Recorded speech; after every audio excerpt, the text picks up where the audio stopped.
சரி, அதுக்கப்புறம் நான் $1000 ரிஸ்க்கு நான் மாட்டிக்கிட்டேன். ஸோ $1000 ரிஸ்க்கு நான் எடுத்து ஒரு $2500 ப்ராஃபிட் என்னால் பண்ண முடியாது. ஒரு லாஸை நான் ரெக்கவர் பண்ணிட்டேன். நான் பண்ண லாஸை ஃபஸ்ட்டு ரெக்கவர் பண்ணேன். ஏன்னா நிறைய பேர் எனக்கு ரெக்கவர் வீடியோ போடுங்க நீங்கள். ஸோ $2500 நான் லாஸ் பண்ணதை இந்த ட்ரேடில் நான் ரெக்கவர் பண்ணிட்டேன்.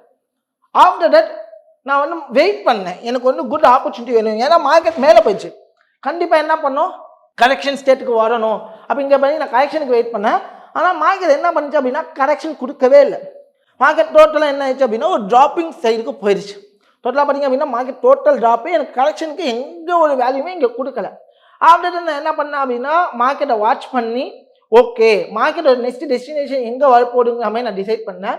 அப்போ எனக்கு மார்க்கெட் எங்கே வரப்போகுது அப்படின்னு பார்த்தீங்கன்னா இந்த லோக்கு வருங்கிறத நான் டிசைட் பண்ணிக்கிட்டேன். எனக்கு ஜோன் நான் மார்க் பண்ணி வச்சுருக்கேன். மார்க்கெட் இந்த இடத்துக்கு வரப்போகுது அப்படிங்காம அப்போது ப்ராப்பராக ட்ரேட் எக்ஸிக்யூட் பண்ணி அதோட இன்டர்னல் ஹையை நான் ஸ்டாப்பாக வச்சு நான் ட்ரேட் எடுத்தேன். மார்க்கெட் எனக்கு அழகாக என்னோட டார்கெட் அப்ரோச் பண்ணிச்சு. கிட்டத்தட்ட $3500 கிட்ட நான் ப்ராஃபிட் பண்ணேன்.